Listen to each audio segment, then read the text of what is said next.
இந்தாங்க என்னோட புது வீடியோ பாலையா படம். தமிழ்லேயே நிறைய கிரிஞ்சு படம் இருக்கு, அப்புறத்துக்கு பாலையா படம் வியூஸ்க்காகவா? இல்லைப்பா, பாலையா படம் பார்த்தா நீங்கள்லாம் கொஞ்சம் சந்தோஷமாக சிரிப்பீங்க, அதுக்காக தான். ஜோக் அடிக்க தெரியுமா?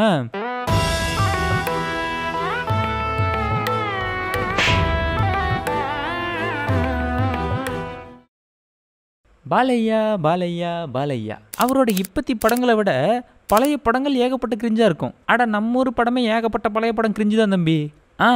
அந்த மாதிரி நம்ம ஊர் பழைய படங்கள் எது கிரிஞ்சாக இருக்குன்னு கமெண்ட் பண்ணுங்க, அதையும் நம்ம ரோஸ்ட் பண்ணுவோம். இன்னைக்கு நம்ம பார்க்க போகிற பாலையா படம் ஆதிகேசவன். எங்க ஊர்ல ஒண்ணு சிலை இருக்கு சார். எல்லாரும் என்ன எம்ஜிஆர் மாதிரி இருக்கேன்னு சொல்லுவாங்க, எம்ஜிஆர் மாதிரி இருக்கேன்னு சொல்லுவாங்க, எம்ஜிஆர் மாதிரி இருக்கேன்னு சொல்லுவாங்க. ஒரிஜினல் படம் பேர் சின்ன கேசவ ரெட்டி. சரி, நம்ம இதுக்கு மேலேயே அதிகமாக பேசாமல் வீடியோக்குள்ளே போவோமா?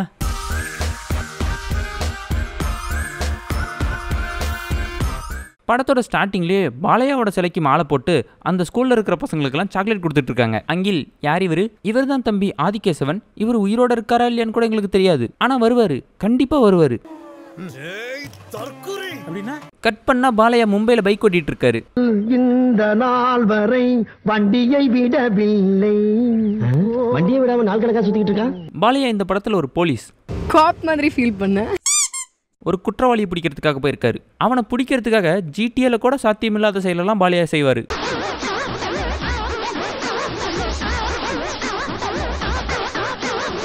எப்படி குற்றவாளியை பிடிச்சம் பாத்தியா? நடுராத்திரி ஒரு பாய்ஸ் கேங் உட்காந்து பேசிட்டு இருக்கானுங்க. அந்த இடத்துக்கு நம்ம ஹீரோயின் வராங்க. இங்க என்னடா பண்றீங்க? இந்த நேரத்துல உங்களுக்கு இங்க என்னடா வேலை? என்னடி வாய்ஸ் இது? நான் யார் தெரியுமா? நான் டிஐஜியோட பொண்ணு அப்படின்னு சொல்லி அவனுங்க எல்லாம் பொலபலன்னு பொழக்க ஆரம்பிச்சிட்டாங்க. இல்ல மாமா, நான் இங்க சாப்பிட்டுக்கிறேன், நீங்க சாப்பிடுங்க. நம்ம பாலையா கிட்ட வந்து ஹீரோயின் கேக்குறாங்க, மணி என்ன ஆகுது? 1 மணி. 1 மணிக்கு யாருப்பா ஹோட்டல் திறந்து வச்சிருக்கா, எங்கப்பா சாப்பிடுவ? 1 மணிக்கு என்னடா உனக்கு இங்க வேலைன்னு ஹீரோயின் கேட்டதும், 1 மணிக்கு உனக்கு என்னமா வேலைன்னு தூக்கிட்டு போய் செல்லுக்குள்ள போட்டுருவாரு. 6 மணிக்கு மேல பொண்ணுங்களை ஸ்டேஷனுக்குள்ள வச்சிருக்க கூடாதுன்ற விவஸ்தில்ல, அப்படியே வச்சிருந்தாலும் ஒரு லேடி போலீஸ் இருக்கணும்ன்ற இங்கிதம் இல்ல. இதுக்கெல்லாம் யாரும் ஏன் பஞ்சாயத்துக்கு வர மாட்டேங்கிறாங்க? அது கவர்மெண்ட் ரூல்ஸ் இல்ல, அதுக்கெல்லாம் பஞ்சாயத்துக்கு வந்தா டங்கு வரந்துறாது. அந்த செல்லுக்குள்ள ஒருத்தன் இருப்பான், அவன் தான் செம்ம காமெடி. ஏன்பா நீ எந்த கேஸ்லப்பா உள்ள வந்தன்னு கேட்டா, என்ன ஒரு பொண்ணு ரேப் பண்ணிட்டாங்க, அதனால தூக்கி உள்ள போட்டாங்கிறான். என்னது? உன்ன ஒரு பொம்பளை ரேப் பண்ணிட்டாளா?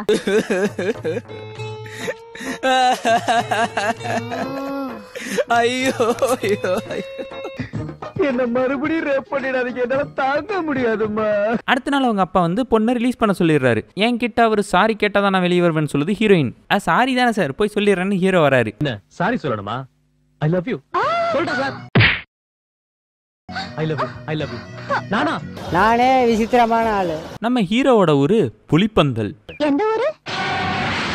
நம்ம ஹீரோ இருக்கிறதோ மும்பையில். வடக்கன்ஸ் கிட்ட போயிட்டு தமிழ்நாடு எங்கே இருக்குன்னா சென்னையில் இருக்கும்பானுங்க. ஆந்திராவில் இருக்கிற ராயல்சீமா இவனுங்களுக்கு எப்படி தெரிஞ்சுன்னு எனக்கு தெரியல. அங்கே நம்ம தேவயானி நம்ம ஹீரோட ஃபோட்டோவை பார்த்துட்டு இருக்காங்க. தேவயானியோட ஹஸ்பண்ட் வந்துட்டு போட்டு அடின்னு அடிச்சுட்டு அவன் ஃபோட்டோவெல்லாம் எடுத்து பார்த்துட்டு இருந்தா பிச்சு போடுவோம் பிச்சுன்னு சொல்லிட்டு போகிறான். நம்ம ஹீரோயின் படிக்கிற காலேஜில் இருக்கிற பிரின்சிபல் நம்ம ஹீரோவை கூப்பிட்டு வச்சு, பொண்ணுங்களுக்கு எதிராக ரேகிங் ஓவராக அதிகமாகி போச்சுப்பா, நீ தான் ஏதாவது பார்த்து பண்ணணும்னு சொல்லிட்டு இருக்காங்க. உடனே நம்ம ஹீரோயினை இங்கே வாமா அப்படின்னு கூப்பிட்டு, இப்படிலாம் ட்ரெஸ் போட்டுட்டு வந்தால் டீஸ் பண்ண தான் செய்வாங்க, அடக்குடக்கமாக ட்ரெஸ் பண்ணணும்.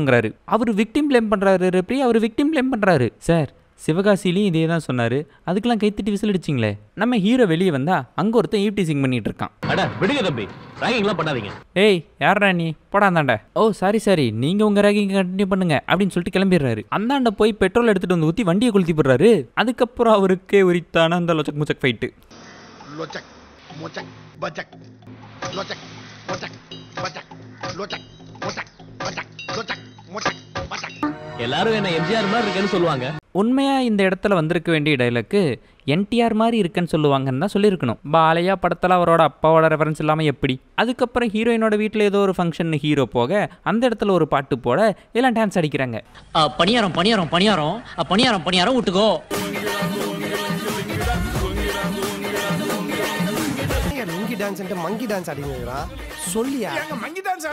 அந்த இடத்துல ஹீரோயினோட இடுப்பை ஹீரோ தொட்டதும் ஹீரோயினுக்கு ஹீரோ மேல லவ் வந்துருச்சு.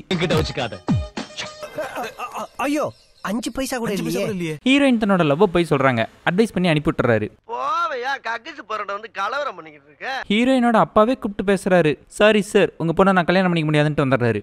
மாமனார் கிட்ட சூப்பரா ஒரு பஞ்சு பேசியாச்சு, ஸ்லோ மோஷன் போட்டு போவோம்.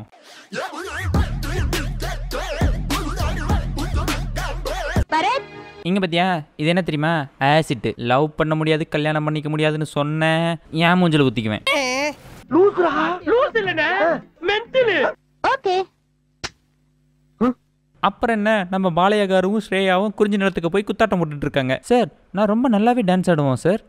ரொம்ப நல்லாலாம் நீ டான்ஸ் ஆடக்கூடாதுமா. பாலையாக்கு எவ்வளோ வருமோ அவ்வளோதான் நீ ஆடணும் சரியா?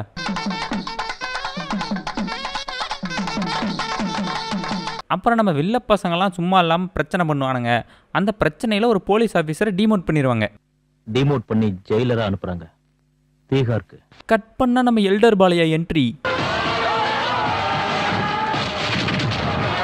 இந்த மியூசிக் ஏழுமலை படத்தோட மியூசிக் தானே?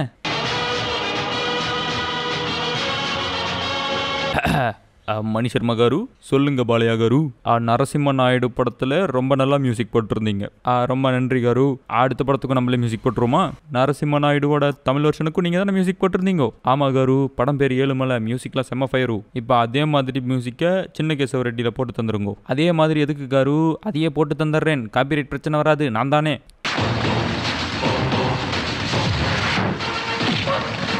ஐயோ போட்டுக்கிற செட்டு ஆகாவலி செட்டுன்னு போட்டு கொடுத்துட்டாரே. நம்ம ஹீரோவோட ஊர்லேருந்து ஒரு ஆஃபீஸர் வந்தார் இல்லையா பீகாருக்கு. அவரை கூப்பிட்டு வச்சு எல்லா கைதிகளையும் இன்ட்ரடியூஸ் பண்ணி வச்சுட்டு இருக்காங்க. என்னடா இவங்க ஸ்கூலோட நடத்திட்டு இருக்காங்க. ஃபர்ஸ்ட் டே ஸ்கூலுக்கு வந்திருக்கிறேன் எல்லா பசங்களோட பேரையும் சொல்லுங்கிற மாதிரி கேட்டுட்டு இருக்காரு. அப்புறம் இது ஆதிகேசவன். ஓ இதுக்கு தானே சார். ஆதிகேசவன் உங்க ஜெயிலில் ஒரு கைதி இருக்காப்ல. அவர் பண்ண கொலைக்கெல்லாம் ஜட்மெண்ட் கொடுத்திருந்தாலே 16 வருஷம் தான் சார். ஆனால் அவர் 20 வருஷமா இங்கேயே கிடக்குறாராம். அவரை வெளியே விட்டுருங்க பாவம். அதுக்கப்புறம் நம்ம ஹீரோவை ரிலீஸ் பண்ணிடுறாங்க. சார் ஒரு 10,000 பணம் இருந்தால் கொடுக்குறீங்களா? வீட்டுக்கு போனதான் அனுப்பி வைக்கிறேன். ஓ ஷோர் வாங்கிட்டு போங்க. இந்த கைதியாக இருக்கிறவங்கலாம் ஜெயிலே வேலை செஞ்சுருப்பாங்க, அது காசு வாங்கிட்டு வருவாங்க அப்படின்னு பட்டாசு படத்தில் சொன்னதெல்லாம் பொய்யா. நம்ம ஹீரோ போயிட்டு கட்டிங் சேவிங் எல்லாம் பண்ணிட்டு ஒரு லிஃப்ட் ஏறி மேலே போறாரு. அந்த பில்டிங்கோட மொட்டை மாடிக்கு போயிட்டு வாழைப்பழம் சாப்பிட்டு வெயிட் பண்ணிட்டு இருக்காரு. ஒண்ணுக்குள்ள வந்துச்சுன்னா நம்ம எங்க போய் விடுறது? 1 மணி ஆயிடுச்சு. 2000 நோட்லாம் எதுக்கு வந்துச்சு? 2 மணி ஆயிடுச்சு. மூத்திரம் வந்துச்சுன்னா நம்ம ஏன் முட்டு சந்துக்கு ஓடுறோம்? 3 மணி ஆயிடுச்சு. ஹார்லிக்ஸை நக்கி சாப்பிட்றதுலையும் ஒரு சுகம் இருக்கு. 4 மணி ஆயிடுச்சு. எதனால நிறைய பேக்கரிக்கு ஐயங்காரனே பேர் இருக்கு? 5 மணி ஆயிடுச்சு. ஆறாவது நம்மள இங்க பார்த்துட்டா 6 மணி ஆயிடுச்சு. அப்புறம் நைட் ஆனதும் கையில் கவரை கட்டிக்கிட்டு காலில் தலகாணியை கட்டிக்கிட்டு மொட்டை மாடியிலேருந்து தொபுகிடின்னு குதிக்கிறாப்புல. நாங்கெல்லாம் எவ்வளவு பெரிய மூலக்காரங்க. நல்லா தான் போய்கிட்டு இருக்கு.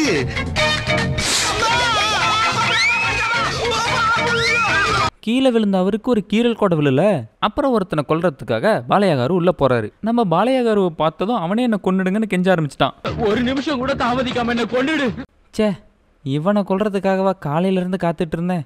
Waste of time, waste of time. அங்கே போயிட்டு நம்ம பாலையா ஒன்றுமே பண்ண மாட்டார். அவன் வச்சிருந்த சரக்கு எடுத்து அடிச்சிட்டு இருப்பாரு. அவனா நெஞ்சு வலி வந்து செத்து போயிடுவான். சே கொலை பண்ணுறதுக்கு உண்டான மரியாதை போச்சடா உன்னால. அதுக்கப்புறம் நம்ம எல்டர் பாலையா வந்து எல்லாத்தோடையும் ஒன்று சேர்ந்துடுறாரு. தங்கச்சி, மனைவி, அவரை மாதிரியே இருக்கிற புள்ள. அண்ணன் உயிரோடு இருக்கிறது தெரிஞ்சுக்கிட்ட தங்கச்சி அண்ணன் ஃபோட்டோவை புருஷன் வீட்டில் மாட்டி வச்சிருக்கா. ஏய் இவன் ஃபோட்டோவை என் வீட்டில் மாட்டி வச்சிருக்காடின்னு புருஷங்காரன் எடுக்க போனா. இவ்வளவு நாளா என்ன உன் பொண்டாட்டியா தான் பாத்துக்கிட்டு இருந்த. ஆதிகேசவனோட தங்கச்சியை பார்க்க வேண்டியிருக்கும். 2 பேரும் வேற வேற ஆளா? திமிராய் போச்சு இவளுக்கு. எல்லாம் அவங்க அண்ணன் உயிரோடு இருக்கிற தைரியம். டேய் மாமா நீ போறடா கோமா. மறுபடியும் இந்த எல்டர் பாலையா தன்னோட வேட்டையில் இறங்கிட்டாரு. மறுபடியும் கையில் காலெல்லாம் கவரை கட்டிட்டு போறாரு. சார் யாரு சார் நீங்க இவ்வளோ டெக்னிக்கலாக கொலை பண்றீங்க? உள்ள போய் தான் வேலையை முடிச்சுட்டு வந்துட்டாரு. அடுத்த நாள் காலையில் கோர்ட்லாம் நடக்குது. நம்ம பாலையாகாரு போட்டு தள்ள வேண்டியது இந்த ஜட்ஜத்தான். அவன் சீட்டுக்கடியில் பாம்பு வச்சிருக்காரு. வெடிச்சு செத்து போயிடுறான். வில்லன் டீம்ல இன்னொரு விக்கெட் அவுட்டே. வெறிகொண்ட வில்லன் டீம் பாலையாவை போட்டு தள்ளுறதுக்காக கோயிலுக்குள்ளேயே வராங்க. எல்லாத்தையுமே அடிச்சு போட்டு நம்ம பாலையா கடைசியா தங்கச்சி புருஷனை கொல்றதுக்கு மட்டும் யோசிக்கிறாரு. அவனை கொன்னுடுனா? தப்பே இல்லடா. என்னம்மா இப்படி பண்ணிட்டு? அதை விட பாத்துக்கலாம், நீ தப்பிச்சு ஓடிடு. உடனே நம்ம எங்கர் பாலையா வராரு. ஆமா எங்க அண்ணன் அப்படி என்ன தப்பு பண்ணாரு? கொலை பண்ணிருக்காமா. அதை விட என்ன பெரிய தப்பு பண்ணணும்? டே சின்ன பையா உனக்கு என்னடா தெரியும் எங்க அண்ணனை பத்தி? சொல்றேன் கேளுடா. ஒரு நாள் எங்க அண்ணன் காட்டு பக்கமா சுத்தி பார்க்க போயிட்டு இருந்தாரு. எங்க மச்சான் போறீங்க? பொங்க வைக்க போறேன். ஏன் உனக்கு தெரியாதா? பொண்ணு எதிர்க்க மானத்தை வாங்குறதுனே கேக்குறான்பா. அந்த இடத்துல ஒருத்தன் ஒரு பொண்ணோட வாயில பால் டைல் ஊத்திட்டு இருக்கான். ஏ சாம்பு மவனே என்ன பண்றீங்க? அண்ணா கர்ப்பம் ஆயிட்டானா? கலெக்ஷனா கலெக்ட் மாட்டேங்கிறா. கல்யாணம் பண்ணிக்க சொல்றா. அடங்கம்மால பாலையா அவனோட அப்பா கண்ணு முன்னாடி அவனை கொன்னு விடுறாரு. பொண்ணு கூட உங்க அழகுக்கு முன்னாடி நிக்கவே முடியாது. எரிச்சல் வருது உனே. நான் கெட்ட வாரத்துல திக்கி போடுவேன். அப்புறம் பெத்தம் கொதிக்குது உன்னை பார்க்க. இந்த கூமுட்ட வில்லன் என்ன பண்றான், ஹீரோவோட வீட்டுக்கே வரான். வந்து என் பையனுக்கு உங்க பொண்ணை கொடுங்கன்னு கேட்கறான். அவன் எதுக்காக கேட்கறாங்கிறது தான் முக்கியமா நோட் பண்ண வேண்டிய விஷயம். உன்னோட பரம்பரை ரத்தம் எனக்கு வேணும், அதுக்கு உன் பொண்ணு என் பையனை கொடுத்துருங்கிறான். ஏன்டா சம்பந்தம் பண்றதுக்கு இதை விட ஒரு நல்ல காரணம் கிடைக்கவே இல்லையாடா உங்களுக்குலாம்? கல்யாணம் நடந்துட்டு இருக்கிறப்பயே குடும்பத்துல இருக்கிறவங்க ஒவ்வொருத்தங்களையா கூப்பிட்டு போட்டு தள்ளிட்டு இருக்கானுங்க. அப்புறம் நம்ம எல்டர் பாலையா எல்லாத்தையும் வெட்டி போட போய் அவரோட பொண்டாட்டியும் புள்ளையும் காணாம போய் இப்ப கிடைச்சிருக்காங்க. கிளைமேக்ஸ் தான் இருக்கிறதுலே செம்ம காமெடி. நம்ம எல்டர் பாலையா தலைமறைவாயிருவாரு. பாலையா சார் என்ன சார் பண்றீங்க? ஒளிஞ்சிருக்கேனே. என்ன பண்ற? ஒளிஞ்சிருக்கேனே.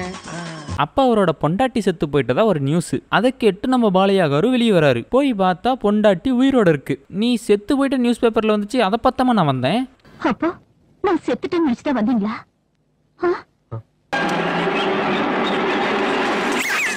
என்னடி இதெல்லாம்? என் புருஷன் ஒண்ணு நினைச்சா அது நடந்தே தீரணும். Super cringe. இந்த மாதிரி கிரிஞ்சு நான் பார்த்தது இல்லைங்க. ஆனா டைம் இல்ல, நான் கிளம்புறேன். இப்பதான் ஆரம்பிக்குது ஃபாதர் விசஸ் சன். தளபதி இப்பதான் ஃபாதர் விசஸ் சன்னு படம் பண்ணிட்டு இருக்காரு. பாலையா அப்பயே பண்ணிட்டாரு பாத்தியா?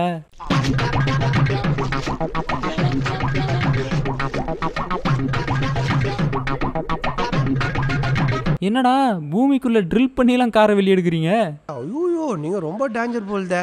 அதுக்கப்புறம் அவங்க அம்மா செத்து போயிருது. நம்ம எங்கர் பாலையாவை மட்டும் எல்டர் பாலையா தனியா கூப்பிட்டு, தம்பி என்ன அரெஸ்ட் பண்ணுங்கிறதுக்காக தானே இதெல்லாம், அரெஸ்ட் பண்ணிக்கங்கிறாரு.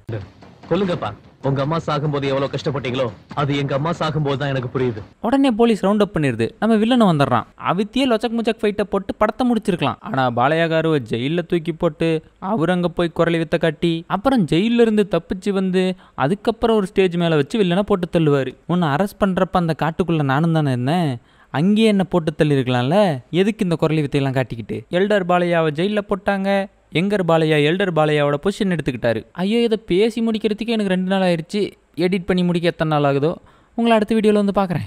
உங்களுக்குலாம் மனசாட்சி இருக்கா? சப்ஸ்கிரைப் பண்ணாமல் போகிறீங்களே, மனசாட்சி இருக்கான்னு கேட்டேன்.